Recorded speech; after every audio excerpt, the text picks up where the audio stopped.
জটিলাকে মারতে দেবদত্ত আর রূপমতি এক হলো। সম্পূর্ণটা জানতে ভিডিওটা প্রথম থেকে দেখতে থাকুন। গল্পের শুরুতে আমরা দেখতে পাই দেবদত্ত তো রূপমতিকে বাঁচাতে চলে এসেছে, কিন্তু জলপরি রূপমতিকে বলছে আজকে তোমাকে কেউ এখান থেকে বাঁচাতে পারবে না। এই বলেই জলপরি দেবদত্তকে আক্রমণ করে। রূপমতি তো দেবদত্তকে চিল্লে চিল্লে বলছে যে ব্যাতকুমার তুমি নিজেকে বাঁচাও। গগনরাজকে বলে যে ব্যাতকুমারকে বাঁচানোর জন্য। গগনরাজ এরপর ব্যাতকুমারকে বাঁচিয়ে নেয়। এদিকে রূপমতিকে তো জলের প্রাণীরা আক্রমণ করেছে। দেবদত্ত চিল্লে রূপমতিকে বলছে রূপমতি আমি তোমার কোনো ক্ষতি হতে দেবো না, আমি চলে এসেছি। এদিকে রূপমতির তো খুনখুনে বুড়ির দেওয়া সেই বাঁশিটার কথা হঠাৎ করে মনে পড়ে। রূপমতি এবার ওই বাঁশিটা নিয়ে বাজাতে শুরু করে। রূপমতি বাঁশিটা বাজাতেই দেখা যায় জলপরি সমেত সকল জলের প্রাণীরা ছটফট করছে ওই বাঁশিটার আওয়াজে। রূপমতি তখন একটা জিনিস লক্ষ্য করে, জলপরি ওই বাঁশির শব্দে যেমন আচরণ করছে জলের জন্তুগুলো সেরকমই আচরণ করছে। এদিকে দেখা যায় দেবদত্ত তখন চলে আসে রূপমতির কাছে। রূপমতিকে বলছে রূপমতি চলো এক্ষুনি আমাদের এখান থেকে পালাতে হবে। এই বলেই রূপমতির হাতটা যখন টানতে যাবে, রূপমতি তো দেবদত্তের সঙ্গে যেতেই চাইছে না। রূপমতি এক জায়গায় দাঁড়িয়ে আছে। দেবদত্ত তখন রূপমতিকে বলছে কি হলো রূপমতি, তুমি চলো আমার সঙ্গে, তাড়াতাড়ি এখান থেকে পালাতে হবে তো। রূপমতি তখন বলছে না, আমি যে উদ্দেশ্যে এসেছি সেই উদ্দেশ্য যতক্ষণ না সফল হবে আমি এখান থেকে যাব না। জলপরি তখন রূপমতিকে বলছে রূপমতি তুমি এখান থেকে কিছুতে পালাতে পারবেও না, তুমি সত্যের পরীক্ষায় হেরে গেছো, তাই তোমার মৃত্যু হবেই। রূপমতি তখন জলপরীকে বলছে খবরদার, আমাকে যদি আক্রমণ করো তাহলে কিন্তু আবার আমি ওই মায়া বাঁশি বাজাবো। রূপমতি তখন এটাও জানায় যে তোমার সত্যের মধ্যেও ছলনা ছিল। জলপরি তখন রূপমতিকে বলছে সত্যের মধ্যে কোনো ছলনা থাকতে পারে না।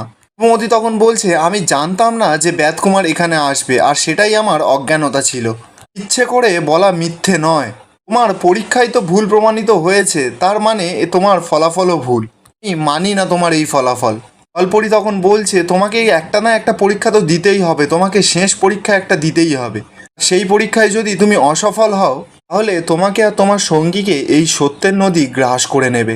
রূপমতি তখন সরাসরি জলপরীকে জানায় যে এই যাত্রায় ও একা এসেছে, যা হবার ওর একারই হবে। দেবদত্তের গায়ে যেন একটা আঁচড়ও না লাগে। দেবদত্ত তখন রূপমতিকে বলছে এ কি হচ্ছে, এইসব কি হচ্ছে? আমি তো তোমার বিপদে ছুটে এসেছিলাম রূপমতি। রূপমতি তখন বলছে আমি জানি না তুমি কিভাবে এখানে এসেছো, কিন্তু তুমি ফিরে যাও। দেবদত্ত তো কিছুতেই ওখান থেকে যেতে চাইলো না।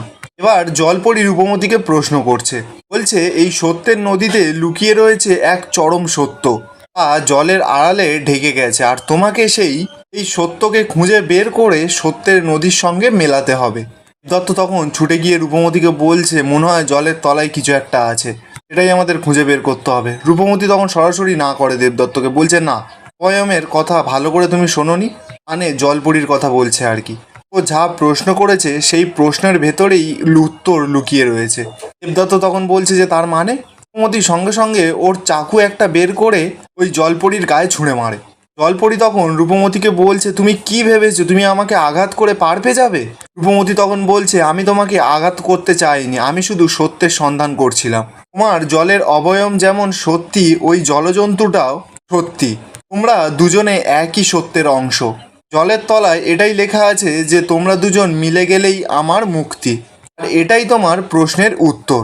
ঠিক তখনই দেখা যায় সেই জলপরীটা আর সেই জলজ জন্তু অক্টোপাসটা দুজনে মিলে গিয়ে একটা মানুষরূপী মেয়ে তৈরি হয়। দেবদত্ত আর রূপমতি তো দেখেই অবাক যে ওদের সামনে এই মেয়েটা কে। মেয়েটা রূপমতিকে বলছে যে তোমাকে অনেক ধন্যবাদ রূপমতি, আসলে আমি এই সত্যের নদীতে এতদিন বন্দি ছিলাম। জলজন্তু অষ্টবায়ু আর ওই জল অবয়ব আমাকে দুভাগে ভাগ করে এতদিন বন্দি করে রেখেছিল। তুমি সেটা বুঝে আমাকে মুক্ত করে সত্যের পরীক্ষায় সফল হয়েছো। যে সেতু তৈরি হতে হতে থেমে গেছিল আজ সে সেতু পূর্ণ হবে, তোমরা ওই পারে যেতে পারবে। রূপমতি তখন সেই মেয়েটাকে জিজ্ঞাসা করছে আমি স্মৃতিমণি কোথা থেকে পাবো, তুমি কি বলতে পারবে? এটা তখন রূপমতিকে জানায় যে ওই স্মৃতিমণি পেতে গেলে এর থেকে রূপমতিকে আরো বেশি কঠিন পরীক্ষায় পড়তে হবে। মেয়েটা রূপমতিকে কিছু স্ফটিক দেয়, দিয়ে বলছে এই স্ফটিকটা তোমার তখন কাজে লাগবে। তোমরা এখান থেকে একটু এগিয়ে যাও, তোমরা সফল হবেই। তবে মনে রাখবে সত্য হচ্ছে এ দুনিয়ার সবচেয়ে বড় সত্য, সবসময় এটা মনে রাখবে। এবার তোমরা দুজন এগিয়ে যাও। অপরদিকে দেখা যায় জটিলা বলছে যে এই ফিসফিস রাজ্যের কাজ আমার শেষ, এবার আমাকে অন্য রাজ্যে রওনা দিতে হবে। কিন্তু আমার কেন জানি না এমন কেন মনে হচ্ছে যে কিছু তো একটা ঘটেছে যেটা ঘটার কোনো কথাই ছিল না। জটিলার সামনে তখনই সেই মেয়েটা চলে যায়, মানে যেই মেয়েটা এতক্ষণ রূপমতীদের সঙ্গে ছিল। জটিলা মেয়েটাকে দেখে বলছে, এই তুমি মুক্তি পেলে কি করে? এটা তখন জটিলাকে বলছে, তুমি রূপমতীকে ওখানে পাঠিয়েছিলে বলে আমার মুক্তি সম্ভব হলো, তাই তোমাকে ধন্যবাদ জানাতে এলাম। জটিলা তো কথাটা শুনে পুরো অবাক, বলছে কি, রূপমতী নিজে বন্দি হয়নি, ও তোমাকে মুক্ত করেছে? এটাও কি করে সম্ভব? মেয়েটা তখন জটিলাকে বলছে, তুমি রূপমতীকে বন্দি করতে চাও, কিন্তু তুমি দেখবে ও এই জঙ্গলে সকলকে মুক্ত করবে। দেখো জটিলা, তুমি তোমার নিজের জালে নিজেই না জড়িয়ে যাও। জঙ্গলে যত ক্ষতি তুমি করেছো তার ফল না তোমাকে ভুগতে হয়। এই বলেই মেয়েটা ওখান থেকে গায়েব হয়ে যায়। জটিলা তখন সিদ্ধান্ত নেয় যে ও এই রাজ্য ছেড়ে যাবে না, রূপমতীর শেষ দেখে তারপরে ও এই রাজ্য ছেড়ে যাবে। অপরদিকে দেখা যায় দেবদত্ত রূপমতীকে কিছু বলার চেষ্টা করছে, কিন্তু রূপমতী তো দেবদত্তের কোনো কথাই শুনছে না, বলছে তুমি তোমার রাজ্যে ফিরে যাও। দেবদত্ত তখনই রূপমতীর হাতটা টেনে ধরে কাছে টেনে নিয়ে বলছে যে আমার কথাটা বোঝার চেষ্টা করো। রূপমতী তখন দেবদত্তকে বলছে, গনগনে রাজ, তোমার এখানে আসা সাজে না, তোমার একজন সখী আছে।